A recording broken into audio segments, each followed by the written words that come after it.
ফিরে এলাম বিরতির পর। লোকসভা নির্বাচনের আগে দাম বাড়তে চলেছে চিনির, এমনই খবর ইতিমধ্যে উঠতে শুরু করেছে। নির্বাচনের মুখে বাজারে দাম বাড়ছে চিনির। সময়ের সাথে পাল্লা দিয়ে বেড়েছে আখের দাম। আখের ন্যায্য মূল্য বৃদ্ধির ঘোষণার পরেই চিনির দাম বৃদ্ধি নিয়ে এবার জল্পনা তৈরি হয়েছে। যেহেতু আখের দাম বেড়েছে, তাহলে কি চিনির দামও বাড়তে চলেছে? প্রশ্ন এই মুহূর্তে। কথা বলবো আমাদের প্রতিনিধি অঙ্কিতা, জুড়ে গেছেন টেলিফোন লাইনে। অঙ্কিতা, লোকসভা ভোটের আগে কি আবারও চিনির দাম বাড়তে চলেছে, কি মনে হয়? তুমি দেখো, আখের ন্যায্য পারিশ্রমিক যে মূল্য বা যে ফেয়ার এন্ড রেমুনেশন প্রাইস, সেই প্রাইস কিন্তু এবার বৃদ্ধির কথা ঘোষণা করেছে কেন্দ্রীয় সরকার। আর সেই আখ চাষিদের কথা মাথায় রেখেই এই ঘোষণা মোদী সরকারের, এমনটাই কিন্তু বলা হচ্ছে। খবর উঠে আসছে যে কত টাকা বাড়ছে বা ন্যায্য মূল্যে কত টাকাই কৃষকরা পাবে, সেটাই এখন মূল প্রশ্ন। তবে বলে রাখছি যে কুইন্টাল প্রতি 25 টাকা বেড়েছে এই মুহূর্তে। আর এই 25 টাকা বৃদ্ধির জেরে আখের নতুন এফআরপি হয়েছে 340 টাকা। অন্যদিকে 2024 এবং 25 অর্থবর্ষের জন্য নতুন দাম ধার্য করা হয়েছে। আর এই ঘোষণায় কি হয়েছে, এই ঘোষণায় অনেকটাই প্রভাব ফেলেছে এবার চিনির স্টকে। বলরামপুর চিনি থেকে রেনুকা সুগার, অর্থাৎ শেয়ার মার্কেটে বিভিন্ন চিনির স্টকের কিন্তু দাম বৃদ্ধি পেয়েছে।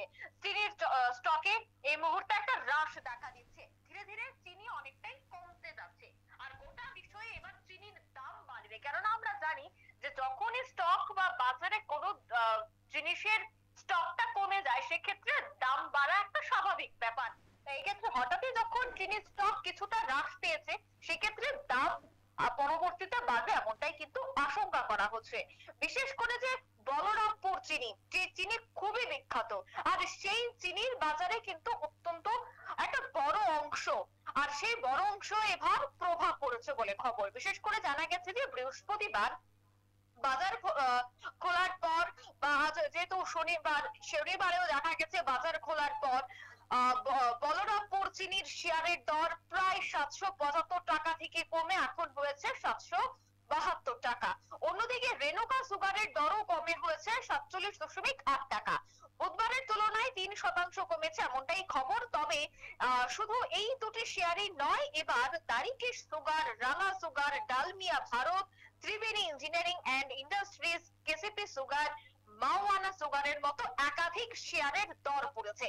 আর এই তালিকায় কিন্তু এই মুহূর্তে রয়েছে Simbhaoli sugar limited, Vishwaraj sugar industry, Bajaj Hindustan সুগারের মতো একাধিক উৎপাদক সংস্থাগুলি। আর সরকারের যে বিভিন্ন ফসলের ক্ষেত্রে যেমন এমএসপি দিয়ে থাকে, ঠিক তেমনি চিনির ক্ষেত্রেও কিন্তু দেওয়া হয় এই এফআরপি। আর সুগার কেন কন্ট্রোল অর্ডার বলা হয়েছে, সে বিষয়টা নিয়েও কিন্তু এই মুহূর্তে কেন্দ্র জানাচ্ছে। অর্থাৎ ন্যায্য মূল্যের বা যারা চিনির চাষিরা রয়েছে তাদের কথা চিন্তা করে এই মুহূর্তে যে তাদের ন্যায্য মূল্যে কিছুটা টাকা বাড়ানো হয়েছে, তাকে কেন্দ্র করে বাজারে কিন্তু চিনির যে স্টক, সেই স্টকে কিন্তু ধস নেমেছে। বলা হচ্ছে প্রতি কুইন্টাল 15 টাকা বৃদ্ধির জেরেই এই মুহূর্তে আখের আরপিএফ হয়েছে 440 টাকা, দুঃখিত 340 টাকা। অর্থাৎ যে আখ দিয়ে চিনি তৈরি হয়, সে আখের অর্থবর্ষে কিন্তু নতুন দাম ধার্য করেছে কেন্দ্র, কৃষকদের কথা চিন্তা করে। মূলত পারিশ্রমিক যে মূল্য এতদিন কৃষকরা পেত, এবার তাদেরকে সেই মূল্যটা আরো বাড়িয়ে দেওয়া হয়েছে।